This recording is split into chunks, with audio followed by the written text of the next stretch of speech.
Panama isn't just about canals and coffee. There's a stranger, wilder side that's quietly drawing foreign men and expats alike. Stick around, because what you're about to hear is surprising. Flirting is part of the culture in Panama. In Panama, flirting isn't just a romantic gesture. It's woven into everyday social interactions. From friendly compliments to light teasing, it's a playful and accepted part of communication between men and women. In casual settings like cafes, markets, or even on public transport, you might hear terms like "my love" or "beautiful" exchanged in passing. These expressions aren't always meant to signal deep interest. Instead, they reflect a culture that enjoys charm, confidence, and connection. This flirtatious attitude doesn't mean relationships lack sincerity. It's just that Panamanians tend to be more expressive than in many Western cultures. Eye contact, smiles, and open body language are common, and people aren't afraid to show interest if they feel a spark. Women often expect men to approach first, but that doesn't mean they're passive. Many will drop hints or return the energy if they're interested. Whether it's dancing in a salsa bar or chatting in a park, flirting is often seen as fun rather than serious, making it easier to break the ice. For foreigners, this cultural openness can be surprising but refreshing. It's important, however, to recognize boundaries.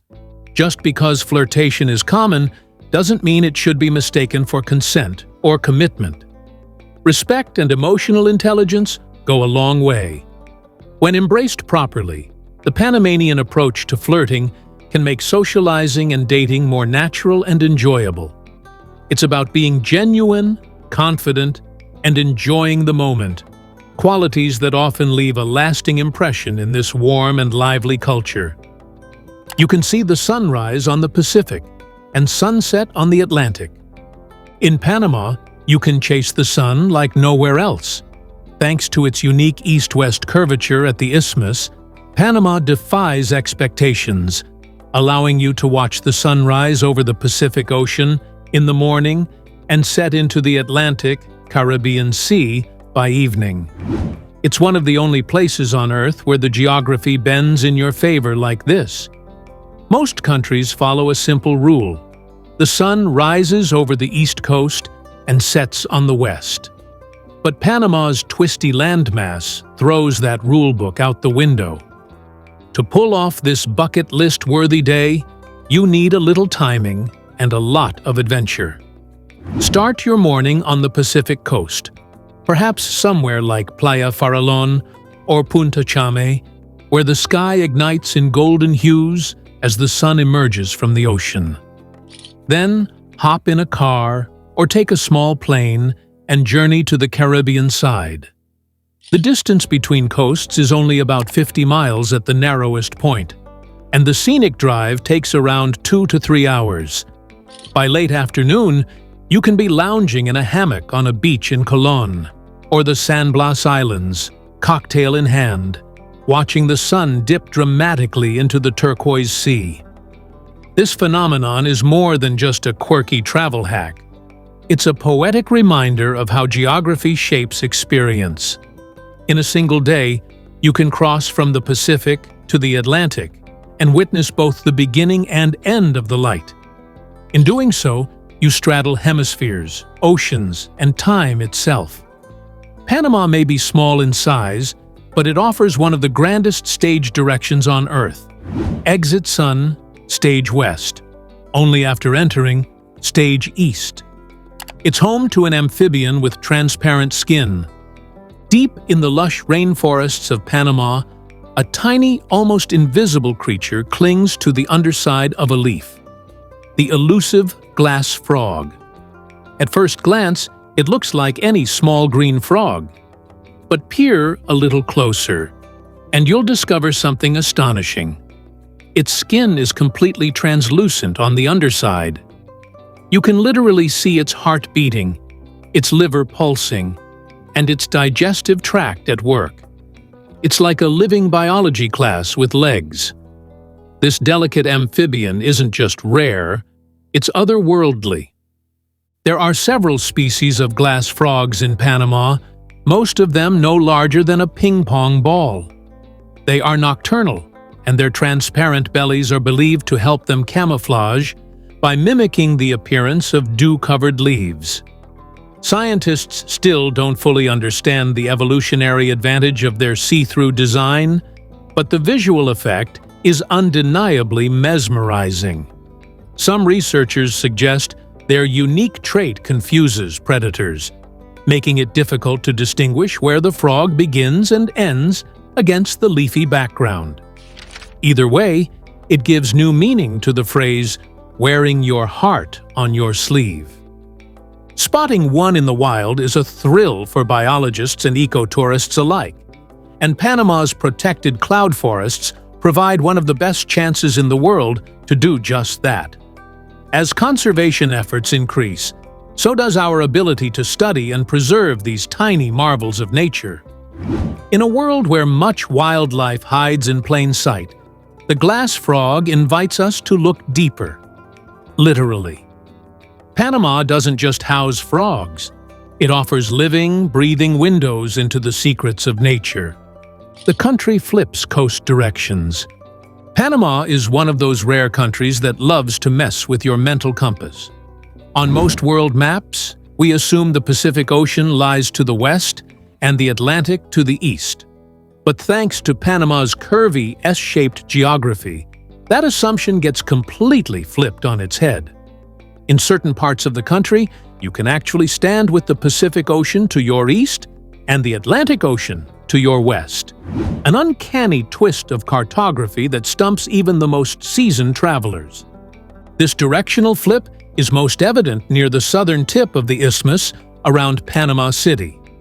Although the city faces the Pacific, it's technically on the eastern side of the country due to the way the land curves.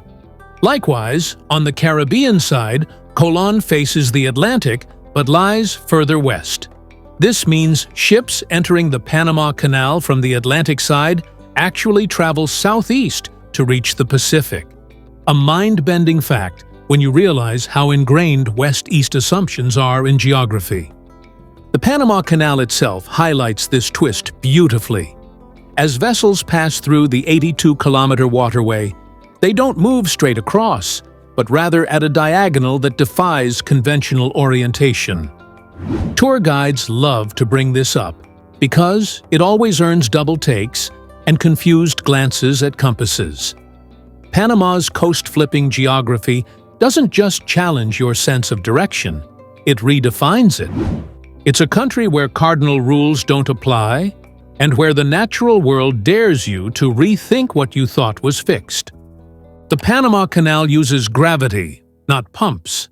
The engineering marvel that is the Panama Canal doesn't rely on high-tech pumps or massive motors to raise and lower colossal ships, just good old gravity.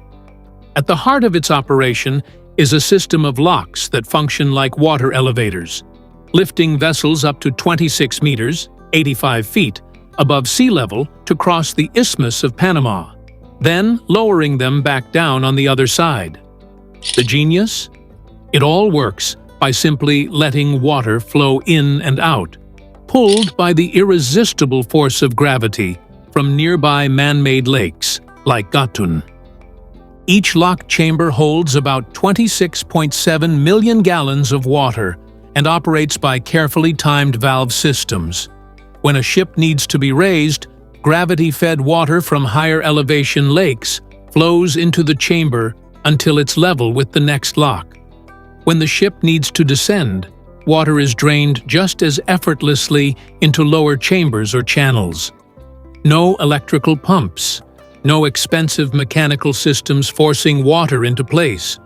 Just a series of gates, culverts, and the planet's own physics, working smoothly, silently, and reliably. This design was revolutionary in 1914 and remains a point of pride for Panamanians and engineers around the world. It also makes the canal remarkably sustainable, though still thirsty. Each transit uses around 52 million gallons of fresh water. The recent addition of water-saving basins in the new locks helps reduce that, capturing and reusing water in the process. For over a century, gravity has been the unsung hero of global trade, quietly lifting megaships through a continent. Some villages still use the duho. In some remote villages of Panama, a fascinating link to the past still exists. The duho, a ceremonial wooden seat once used by indigenous chiefs. Carved from a single block of hardwood, often in the form of an animal or human figure, the duho wasn't just a chair. It was a throne of spiritual and political power. When a chief sat upon it, it symbolized their divine connection to their ancestors and the spiritual realm. The seat was low to the ground, encouraging reflection and stillness, and often positioned within sacred spaces or used during key tribal rituals. These duhos are most commonly associated with the Taíno and other Arawakan-speaking peoples, but their legacy lives on in select communities of Panama that have preserved their cultural heritage through oral tradition and practice. In certain ceremonies, the duho is still brought out, handled with reverence, and sometimes even sat upon during moments of prayer or storytelling. It's not unusual for these rituals to include chanting, drumming, or the use of herbal incense, connecting the living with the spiritual world through centuries-old customs. What makes this practice especially intriguing is its quiet endurance in the face of modernity. While most of Panama races toward globalization and digital life, pockets of its indigenous population still honor the wisdom of the duho. It serves as a reminder that power once meant more than wealth. It meant responsibility, ancestry, and harmony with the universe. Seeing one today is like watching time slow down as wood, spirit, and memory converge on a platform just a few inches off the ground. Panamanians celebrate the devil. In the heart of Panama's Corpus Christi celebrations, something unexpectedly theatrical takes center stage: devils. Not the kind meant to inspire fear, but ones clad in flamboyant costumes, hand-carved masks, and wild, hypnotic energy. During these festivities, dancers embody devilish figures in a symbolic clash between good and evil. The devils stalk, leap, and whirl through cobbled streets, confronting angelic characters in performances that feel part ritual, part carnival. It's a surreal fusion of Catholic tradition and indigenous storytelling, meant to represent the internal and societal struggle against sin. What makes Panama's devils so unique is the artistry and passion behind them.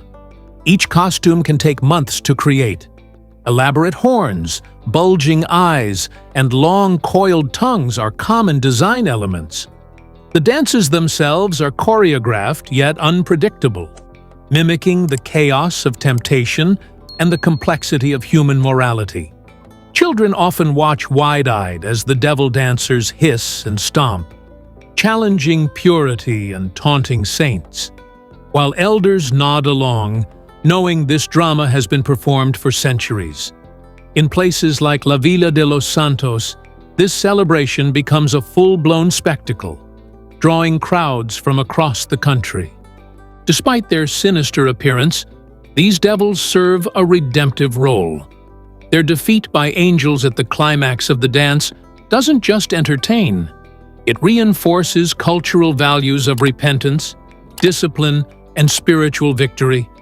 The crowd cheers, laughter mingles with reverence, and the devil masks are removed, revealing the very human faces beneath. In Panama, confronting darkness isn't taboo, it's tradition. And for a few days each year, celebrating the devil becomes a vibrant, cathartic expression of faith, history, and soul. It has a flower that smells like chocolate. Deep in Panama's cloud forests, there's a rare floral surprise that might fool your senses. The Stanhopeia orchid, a bloom that smells uncannily like rich, dark chocolate. Unlike most flowers that lure pollinators with sweet or citrusy scents, this orchid releases an aroma that belongs more in a dessert shop than a rainforest. For a fleeting 48 hours, its waxy, intricately designed petals open up, filling the air with a fragrance so warm and chocolatey that it stops hikers in their tracks. But the Stanhopeia isn't just known for its delightful smell. It's an architectural masterpiece of the plant world. The flower hangs upside down, sprouting from the bottom of its container or tree perch, and it looks like it belongs in an alien jungle. This unique shape isn't just for show. It's a clever strategy to attract its main pollinator, the male euglossine bee. These bees collect the orchid's chocolatey scent oils to impress potential mates, turning this sweet-smelling trick into a botanical love story. Finding one of these orchids in bloom is like discovering a secret whispered by the forest.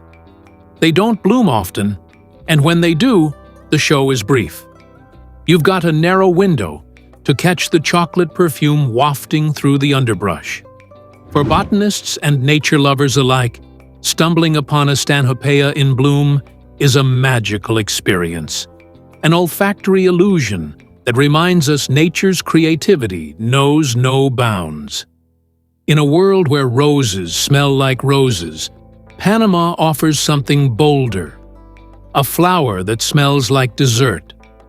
There's a tree that walks. In the dense rainforests of Panama, there exists a tree that seems to defy logic and nature itself, the Socratia exoriza, often dubbed the walking palm. At first glance, it looks like any other tropical tree, except for one peculiar feature: its spider-like roots, which shoot out several feet above ground like stilts. These long, stilt-like roots not only provide stability in the swampy terrain, but have also inspired one of the jungle's most captivating legends, that the tree can slowly walk across the forest floor. Local folklore claims the walking palm can move several centimeters a day to seek better sunlight or soil conditions. The story goes that when a tree senses it's in danger due to poor soil, lack of light, or an obstacle, it sprouts new roots in a better direction and gradually lets the old ones die off. Over time, this allows the tree to shift from its original spot. While scientists remain skeptical, some field observations do hint at a slow, creeping drift, although it's far from proven. Still, the root's bizarre structure and possible movement have sparked debates among botanists, biologists, and jungle guides alike. Whether fact, fiction, or a fascinating combination of both, the walking palm taps into something ancient and wild, the idea that even trees might have a will of their own. Watching it in its natural habitat feels like standing in a world that hasn't yet made up its mind about what's real. In a rainforest where almost everything seems alive and animated, the idea of a tree choosing its place is strangely believable. So, while science hasn't confirmed that Socratia exoriza truly walks, the mystery surrounding it continues to root itself in the imaginations of all who wander beneath its towering frame. There are more bird species than the US and Canada combined. Panama may be a sliver of land connecting two continents, but it punches far above its weight when it comes to birds. With over 1,000 recorded species, this tiny isthmus boasts more bird diversity than the United States and Canada combined. Thanks to its unique geography, acting as a bridge between North and South America, Panama is both a migratory highway and a permanent haven for an astonishing variety of feathered creatures. From neon-bright toucans and iridescent hummingbirds to secretive forest-dwelling antbirds and harpy eagles, the skies and trees of Panama are teeming with life. Birdwatchers from around the world flock to places like Soberania National Park, Pipeline Road, and the highland cloud forests of Boquete, where it's not unusual to spot dozens of species in a single morning. Even Panama City, The country's bustling capital has hotspots where rare and exotic birds can be seen. It's one of the few places on Earth where you can sip coffee on a hotel balcony while watching a keel-billed toucan perch just meters away. And if you're lucky, you might even catch a glimpse of the resplendent quetzal, Panama's elusive, emerald-feathered jewel. What makes Panama truly remarkable is how accessible this avian abundance is. Unlike some bird-watching destinations that require days of trekking, many of Panama's best birding sites are just an hour or two from urban centers. Add in a rich blend of ecosystems, wetlands, cloud forests, mangroves, and dry tropical woodlands, and it becomes clear why ornithologists and amateurs alike are captivated. In Panama, every flutter in the foliage could be a new marvel, every song a different species. For bird lovers, it's not just a paradise. It's a treasure chest with wings. Cows have identification cards. In Panama, bureaucracy doesn't stop with people. It extends to cows, too. Believe it or not, every legally registered cow in the country has its own identification card. These aren't cute novelty items, but official documents, part of a national livestock registry that tracks everything from birth dates and ownership to medical records and movements across regions. This system is essential for disease control, trade regulation, and ensuring that Panama's beef and dairy industries stay transparent and traceable. Each cow's ID includes a unique number, and in many cases, this data is embedded in an ear tag or microchip. Ranchers use mobile apps connected to a national database to update a cow's status. Think of it as a bovine version of a digital passport. If a cow changes owners, is sold for export, or receives vaccinations, it's logged. This detailed tracking helps Panama meet international agricultural standards and boosts the credibility of its livestock exports. The cows, in a very real sense, are part of a vast administrative web, each one accounted for like a citizen. While it may sound absurd at first, this system has real benefits. During outbreaks of diseases like foot and mouth, health officials can trace the infection to the exact farm, limit the spread, and minimize economic damage. It also prevents cattle rustling. Stealing cows is harder when they come with paperwork. For a country where agriculture plays a vital role, cow ID cards aren't just quirky. They're a surprisingly efficient way to manage an entire sector. In Panama, even a moo comes with metadata. Some towns have witch doctors. In the remote hills and lush jungles of Panama, especially within rural and indigenous communities, modern medicine often coexists with ancient wisdom. Enter the curanderos, traditional healers or witch doctors who still play a vital role in local healthcare and spiritual well-being. These figures are trusted not only for their herbal remedies, but for their ability to see what modern doctors often overlook: curses, energy imbalances, or spiritual ailments that need more than antibiotics to cure. A curandero's toolkit is eclectic and fascinating. Potions brewed from jungle plants, and diagnostic techniques passed down for generations. For many in Panama, especially in the Ngebe Bugle or Embera communities, seeing a curandero is the first step when a child gets sick, crops fail, or unexplained misfortune strikes. They might use a chicken egg to draw out the illness, or sweep a branch of sacred leaves across the body to cleanse dark energy. What might seem strange to outsiders is deeply woven into the social and spiritual fabric of these communities.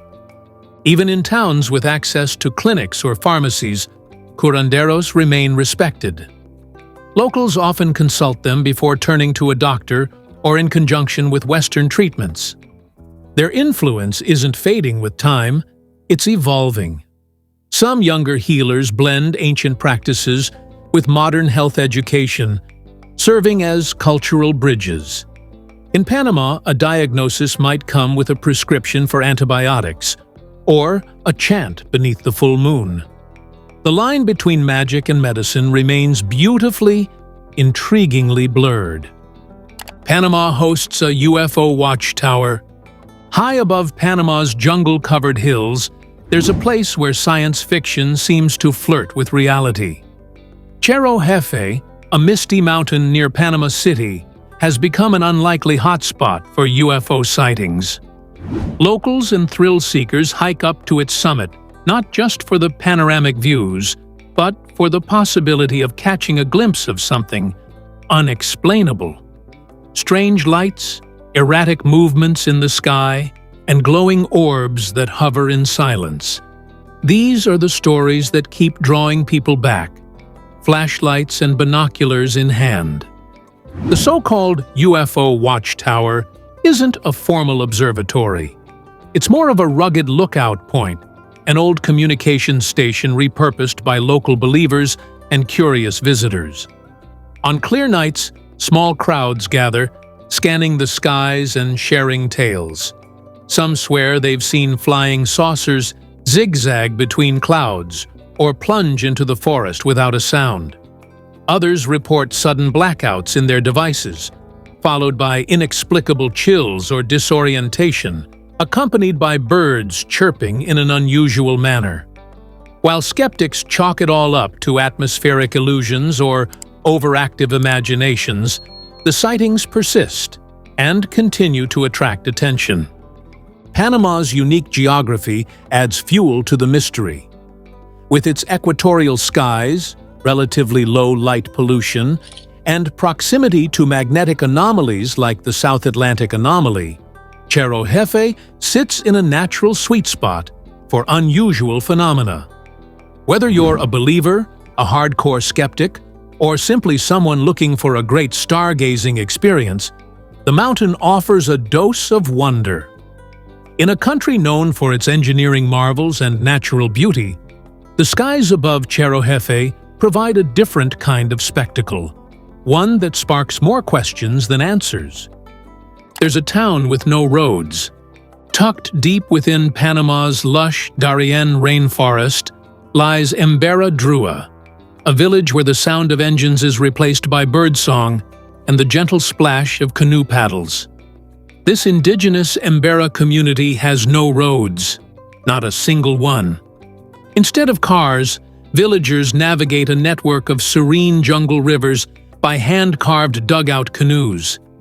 The journey to Embera Drua itself is an adventure, often requiring an upriver ride through emerald green waters flanked by towering trees and the occasional crocodile. The people of Embera Drua live in elevated thatched huts built on stilts, designed to weather tropical rains and keep wildlife at bay. Their lives are guided by centuries-old traditions that have resisted the pull of modernity. There's no electricity grid, no supermarkets, no concrete houses. Daily life revolves around fishing, weaving, storytelling, and the communal preparation of meals cooked over open fires. Children learn to paddle before they can write, and elders pass down knowledge not through textbooks, but through dance, song, and oral history. Yet, despite its isolation, Embera Drua is no relic of the past. The villagers welcome respectful visitors curious to experience a way of life that exists almost entirely off the grid. Guests can watch as vibrant body paint made from natural dyes is applied, or try their hand at traditional basket weaving. Embera Drua isn't just a place. It's a living reminder that roads and cars aren't prerequisites for a rich, connected life. In fact, in this roadless village surrounded by rainforest symphonies, life feels more grounded, more rhythmic, and strangely more whole. If Panama shocked you, just wait till you see what else is out there. Hit that like button, subscribe for more eye-opening stories, and let us know your thoughts in the comments.